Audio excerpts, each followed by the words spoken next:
योगी ने संभल में 1978 से बंद मंदिर के खुलने के बारे में बात की। कहा वहां कुएं मिल रहे हैं, कुएं से भगवान की मूर्तियां मिल रही हैं। इससे साफ है कि सच को छुपाने के लिए हिंसा का सहारा लिया गया।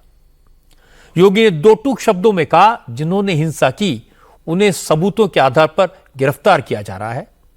किसी निर्दोष को परेशान नहीं किया जाएगा, लेकिन एक भी दंगाई बचेगा नहीं, यह भी तय है।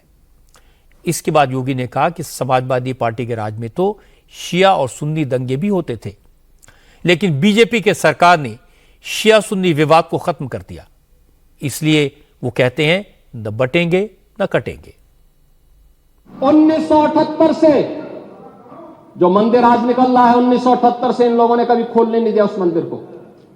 जो आज बजरंगबली का मंदिर निकल रहा है, जो वहां पर आज 22 कुएं किसने बंद किए थे, इन 22 कुओं को भी वहां पे बंद किया गया। और वहां का माहौल इतना तनावपूर्ण किसने बनाया था? ये पत्थरबाज कौन थे? एक भी गिरफ्तारी बिना साक्ष्य के नहीं हो रही है। और याद रखना, जिसने पत्थरबाजी की होगी, जिसने माहौल खराब किया होगा, उसमें एक भी बचने वाला भी नहीं है। संभल में थे शिया सुन्नी का भी विवाद हुआ था। 1976 में पूरा विवाद तो शिया सुन्नी का था। उस समय जामा मस्जिद के कब्जे को लेकर के इसी बात का विवाद था। आप इस सच को धूल मत डालिए उस सच पे। और लखनऊ का शिया सुन्नी विवाद ये भारतीय जनता पार्टी की सरकार के समय ही समाप्त हुआ है। आप लोग तो लड़ाते थे, यहां पे शिया और सुन्नी को भी लड़ाते थे, क्योंकि आपकी तो शुरू से ही राजनीति थी बांटने की और फिर कटवाने की। और इसलिए हमने कहा कि न बटेंगे और न कटेंगे। हम न बटेंगे और न कटेंगे। योगी अपनी बात के पक्के हैं। असेंबली में आज जो कहा वो ग्राउंड पर दिखाई दे रहा है। संभल में 2 दिन पहले ही 46 साल से बंद मंदिर का ताला खुलवाकर वहां पूजा शुरू करवाई गई। मंदिर से 10 मीटर की दूरी पर जो कुआं मिला था, आज उसकी सफाई की गई तो 20 फीट की गहराई पर 3 मूर्तियां मिली। इनमें भगवान गणेश, माता पार्वती और गौरा माता की मूर्तियां शामिल हैं। इसके अलावा मंदिर से 50 मीटर की दूरी पर एक और कुआं मिला, उसकी खुदाई करने की तैयारी हो रही है। संभल के डीएम ने कहा, खुदाई में जो चीजें मिल रही हैं उन्हें आर्कियोलॉजिकल सर्वे ऑफ इंडिया के पास भेज दिया जाएगा, जिससे साइंटिफिक स्टडी के बाद पता चल सके ये मूर्तियां कितनी पुरानी हैं। जो प्राचीन कूप और मंदिर हमें मिला, उसी की खुदाई जारी थी। कल लगभग 10-12 फीट खुदाई हुई थी। आज जब खुदाई की प्रक्रिया आगे बढ़ रही थी तो उसी समय पहले माँ पार्वती जी की, जिनका सिर टूटा हुआ है, वो मूर्ति मिली। और उसके बाद भगवान गणेश की और माँ लक्ष्मी जी की, ये 3 मूर्तियां हमें मिली।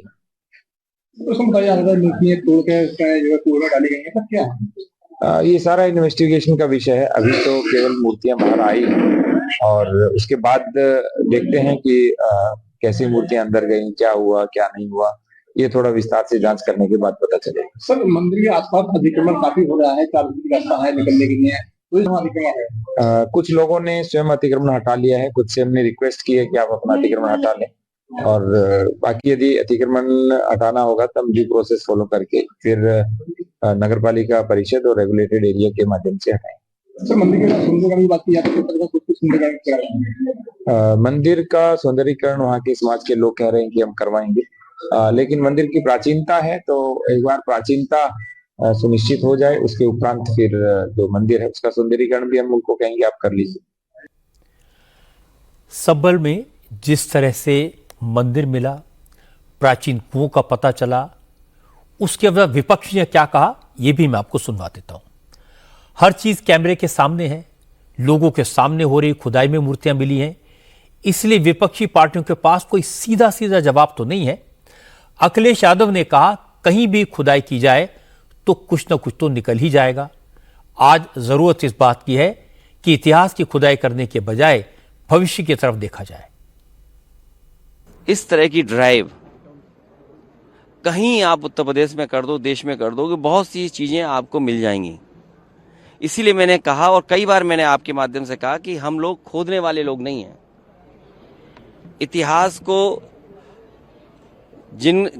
इतिहास के पन्नों में कुछ खराब चीजें नहीं खोदना चाहते हैं। हम लोग नए रास्ते खोजने वाले लोग हैं और जिनको अपने भविष्य के बारे में नहीं पता कि भविष्य क्या होगा, भविष्य में क्या बदलाव चाहते हैं, वो इतिहास में ही हमेशा रहते हैं। हम लोग भविष्य बनाना चाहते हैं। अखिलेश यादव की स्थिति समझी जा सकती है। उनके लिए इस मामले में कुछ भी कहना मुश्किल है, क्योंकि अब संभल में माहौल बदल गया है। अब संभल में वो हिंदू भी अपने पुराने घर देखने पहुंच रहे हैं जो 46 साल पहले दंगों के बाद घर बार छोड़कर भाग गए थे। आज 46 साल के बाद हनुमान जी के मंदिर में घंटे घड़ियाल बजे, शंख बजे, विधिवत पूजा हुई, बजरंगबली की मूर्ति को सिंदूर का चोला चढ़ाया गया, शिवलिंग को महाकाल की तरह सजाया गया। बड़ी संख्या में लोग बजरंगबली और भोले बाबा की आरती करने पहुंचे।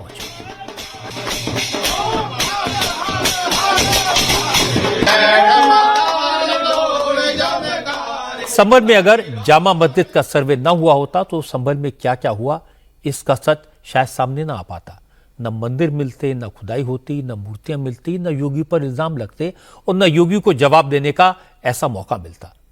न 1947 से अब तक संभल में हुए दंगों का जिक्र करने का अवसर मिलता।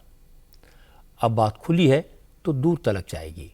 अब बात मंदिर मस्जिद से आगे बढ़ जाएगी। जनसंख्या के इम्बैलेंस, डेमोग्राफिक चेंज के आंकड़े सामने आएंगे। सरकारी आंकड़ों के मुताबिक 1947 में संभल में हिंदुओं की आबादी 45% थी, 45%, और अब संभल में 15%, 15% हिंदू रह गए हैं। आंकड़ों के आधार पर कहा जा रहा है कि 1978 के दंगों के बाद संभल से बड़ी संख्या में हिंदुओं का पलायन हुआ और हिंदुओं की संपत्तियों पर वहां रहने वाले मुसलमानों ने कब्जा कर लिया और औने पौने दामों में उन्हें खरीद लिया। उस वक्त इन मोहल्लों में मंदिर थे, उन्हें या तो तोड़ दिया गया या फिर उनके चारों तरफ कब्जा करके निर्माण कर दिए गए।